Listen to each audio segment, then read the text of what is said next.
Wusstest du, dass eine von 4 Schülerinnen und Schülern eine mentale Krankheit haben und über 80% von allen Schülerinnen und Schülern unter Stress leiden, aber nur 50% die Hilfe erhalten, die sie wirklich benötigen? Die Zahlen sind in den letzten Jahren drastisch gestiegen, so drastisch, dass sogar die UN diese reduzieren möchte. Aber hast du dich je gewundert, warum diese Zahlen so hoch sind? Wir schon. Und wir haben eine potenzielle Möglichkeit, diese Zahlen wieder zu senken. Aber zuerst, wer sind wir? Hallo, ich bin Anna, ich bin 16 Jahre alt, ich gehe auf die Gelehrtenschule des Johanneums in Hamburg und bei Mindberries habe ich hauptsächlich programmiert. Hallo, ich bin Amea, bin 16 Jahre alt, gehe in die 10. Klasse und bin Designer im Mindberries Team. Hi, ich bin Niki, bin 14 Jahre alt und gehe auf das Helene Lange Gymnasium. Bei den Mindberries war es mein Hauptjob zu programmieren. Leider ist es so, dass sehr, sehr viele Menschen diese Schwierigkeiten haben. Das beginnt oft mit ganz, ganz kleinen Problemen. Also zum Beispiel, wenn man einfach nur ein bisschen Schulstress hat, irgendwie viele Arbeiten in der Woche oder einfach, dass man den Überblick verloren hat darüber, was man alles tun muss oder wenn einem die Motivation fehlt, an diese Probleme ranzugehen und sich darum zu kümmern. Die UNO hat sich 17 Ziele zur nachhaltigen Entwicklung überlegt. Wir gehen dabei das 3. Ziel an, nämlich für die Gesundheit des Menschen. Allerdings gehen wir dabei nicht auf die physische Gesundheit ein, sondern auf die psychische. Also wir wollen den Menschen auf einer psychologischen Ebene helfen, was sich allerdings übrigens auch auf die physische Ebene mit auswirkt.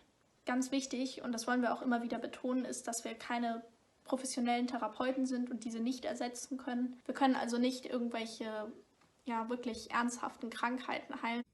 Mindrelief ist dazu da, um den Schülern zu helfen, sich zu entspannen und deren Alltag besser organisieren zu können. Unsere App hat viele verschiedene Funktionen, wie zum Beispiel den Stresstest, der den Schülern dabei helfen soll, über ihren mentalen Zustand bewusst zu werden, oder die To-Do-Liste, die ihnen hilft, ihre Aufgaben abzuarbeiten. Es gibt zwar ähnliche Apps für mentale Gesundheit, doch unsere ist besonders, weil sie von Schülern für Schüler ist und sich auch besonders auf deren Probleme konzentriert und auch authentisch bei der Umsetzung ist. Jetzt fragt ihr euch sicherlich, warum ausgerechnet unsere App? Warum Mindrelief? Dafür gibt es mehrere Gründe. Erstens, unsere App hat eine bestimmte Altersgruppe und Sprache.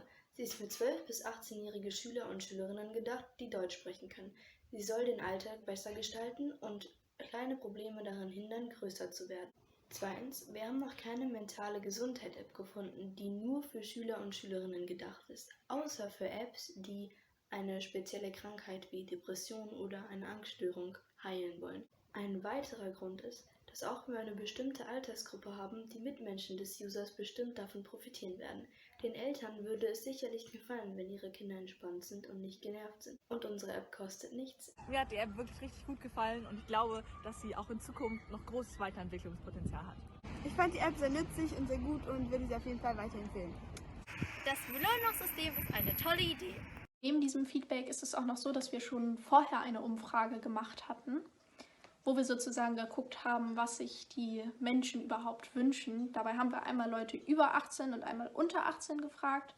Unter 18 sind einmal die rosanen, über 18 eben die blauen. Man sollte unsere App zum Entspannen und Strukturieren benutzen, da wir als Schüler und Macher von Mindrelief uns gut einfühlen können und dadurch ein einziges Ergebnis liefern. Durch das Feedback lässt sich herausführen, dass die Nutzer eigentlich ganz zufrieden mit der App sind. Der einzige negative Aspekt wäre das Belohnungssystem, woran wir in der Zukunft noch arbeiten wollen und das verbessern wollen. Außerdem wollen wir noch mehr Features hinzufügen, zum Beispiel wie eine Seelensorge oder eine Kommernummer.